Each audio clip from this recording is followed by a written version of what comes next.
ညက်နက်တကောင်ရန်တောအုပ်တစ်ခုထဲမှာကားသမားတစ်ယောက်ဟာ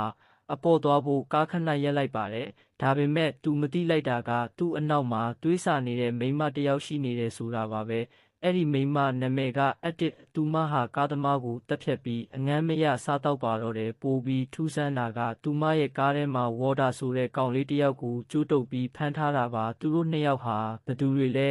။သူတို့ဘယ်ကိုသွားနေကြတာလဲ။နောက်တစ်နေ့မှာတော့အတစ်ဟာဝေါ်ဒါကိုခီးဆောင်တက်တာကြီးတဲ့ထည့်ပြီးဇိမ်ခံသင်္ဘောကြီးပေါ်ကိုခိုးတက်ခဲ့ပါတယ်။ဝေါ်ဒါကတာမန်ကလေးမဟုတ်ပါဘူး။သူဟာအသက်140ကျော်ပြီဖြစ်တဲ့ဗမ်ပိုင်ယာတစ်ကောင်ပါ။အတစ်ကသူ့သားကိုထိန်းချုပ်ဖို့ကြိုးစားပေမဲ့ဝေါ်ဒါကတော့လွတ်မြောက်ဖို့နည်းလမ်းရှာနေပါတယ်။တစ်ဖက်မှာလည်းသင်္ဘောပေါ်မှာအလွှာစုံကလူတွေရှိနေတယ်။အခြေရေးအဆင်မပြေတဲ့သူတွေမူရစ်ဆေးသုံးစွဲနေတဲ့အဆိုတော်တန်းနဲ့လုံခြုံရေးဝန်ထမ်းပီယာတို့ပေါ့။ဇလန်းကဝေါ်ဒါအိတ်ထဲကနေလွတ်သွားတဲ့အချိန်မှာစပြီးအရှိန်တက်လာပါတယ်။ဝေါ်ဒါဟာသင်္ဘောပေါ်ကလူတွေကိုတယောက်ပြီးတယောက်လိုက်ကိုက်ပြီးတွေးဆုပ်ဖို့ကောင်အဖြစ်ပြောင်းလဲပစ်ခဲ့ပါတယ်။အဆိုးဆုံးကတော့သူကိုက်လိုက်တဲ့သူတွေဟာအသိစိတ်မရှိတဲ့သားရဲတွေဖြစ်ကုန်တာပါပဲ။သွေးနံကသင်္ဘောတစ်ပြင်လုံးကိုပြန့်နှံ့သွားပြီးဗမ်ပိုင်ယာတွေတဖြည်းဖြည်းများလာပါတယ်။အဆိုတော်ဒန်ဟာလည်းအကိုက်ခံရပြီးနောက်မှာဗမ်ပိုင်ယာဖြစ်သွားပါတယ်။ဒါပေမဲ့ဝေါ်ဒါကဒန်ကိုသူ့ရဲ့တွေးတိုက်လိုက်တဲ့အတွက်ဒန်ဟာတခြားသူတွေလိုသားရဲမဖြစ်ဘဲအသိစိတ်ရှိတဲ့ဗမ်ပိုင်ယာခေါင်းဆောင်တစ်ယောက်ဖြစ်လာပါတယ်။ဒန်နဲ့ဝေါ်ဒါတို့နှစ်ယောက်ပေါင်းပြီးသင်္ဘောပေါ်ကဆက်သွယ်ရေးစနစ်တွေကိုဖျက်ဆီးလိုက်တယ်လို့သင်္ဘောသားတွေကိုပါတပ်ဖြတ်ပြီးသင်္ဘောကြီးကိုသမုဒ္ဒရာအလယ်ကငရေခမ်းအဖြစ်ပြောင်းလဲလိုက်ပါတယ်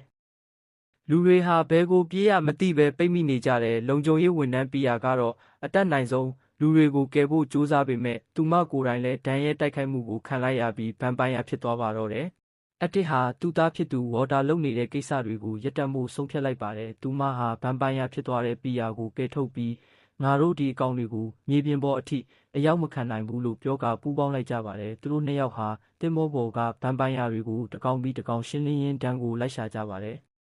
ဒီအချိန်မှာသင်္ဘောပေါ်ကအသက်ရှင်ကျန်တဲ့သူတွေဟာလည်းအသက်လူပြီးပြေးနေကြရတယ်။တချို့ကကိုမိသားစုကိုကယ်ဖို့ကြိုးစားရင်းတေဆုံးသွားကြသလိုတချို့ကလည်းတစ္ဆာဖောက်မှုတွေလုပ်ခဲ့ကြပါတယ်။နောက်ဆုံးမှာအတစ်ဟာဒီယောဂဆိုကြီးကဘာပေါ်ပြတ်မသွားအောင်သင်္ဘောရဲ့ကားကိုတောင်ထဲမှာဗမ်ပိုင်ယာအားလုံးကိုစုယုံပြီးဖောက်ခွဲပစ်ဖို့ပြင်ဆင်ပါတော့တယ်။အတစ်ဟာဝေါ်ဒါကိုဖတ်ထားရင်းသားကိုချစ်တယ်လို့နောက်ဆုံးပြောကာသင်္ဘောကြီးကိုဖောက်ခွဲလိုက်ပါတယ်။ပြင်းထန်တဲ့ပောက်ကွဲမှုနဲ့အတူဗမ်ပိုင်ယာအများစုဟာမီးထဲမှာပါသွားကြပါတယ်။ပီယာကတော့သူမရဲ့ချစ်သူကေးနဲ့အတူအသက်ရှင်ကျန်သူတွေကိုကယ်ဆယ်ရေးလှေပေါ်တင်ပေးနိုင်ခဲ့ပါတယ်။နေမင်းကြီးထွက်ပေါ်လာချိန်မှာတော့ကယ်ဆယ်ရေးရဟတ်ယာဉ်တွေရောက်လာပြီးလူတွေကိုကယ်တင်နိုင်ခဲ့ပေမဲ့ဇလန်းရဲ့အဆုံးသတ်မှာတော့ကြက်သီးထစရာမြင်ကွင်းတစ်ခုကိုပြသွားပါတယ်။အနားကကျွန်းတကျွန်းပေါ်မှာဗမ်ပိုင်ယာမလေးတစ်ယောက်အသက်ရှင်ပြီးရောက်နေတာပါဆိုလိုတာကတော့ဒီဗမ်ပိုင်ယာအနေနဲ့ဟာပြီးဆုံးမသွားသေးဘူးဆိုတာပါပဲ။